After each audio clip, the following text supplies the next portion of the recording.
এপ্রিলের তৃতীয় সপ্তাহের পর ৩টি করে ওয়ানডে ও টি-20 ম্যাচের সিরিজ খেলবে বাংলাদেশ নিউজিল্যান্ড। ঢাকা ও চট্টগ্রামে হতে যাওয়া এই সিরিজের টিকিট মূল্য প্রকাশ করেছে বাংলাদেশ ক্রিকেট বোর্ড বিসিবি। সর্বনিম্ন ২০০ টাকায় আসন্ন সিরিজের ম্যাচ দেখা যাবে। টিকিট বিক্রি শুরু হয়েছে শনিবার সন্ধ্যা ৬টা থেকে।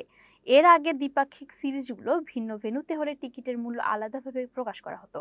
এবার একসঙ্গে প্রকাশিত হলো মিরপুর শেরেবাংলা স্টেডিয়াম ও চট্টগ্রামের Birshreshtho Shaheed flight lieutenant Motiur Rahman cricket স্টেডিয়ামের হতে যাওয়া ম্যাচের টিকিট মূল্য।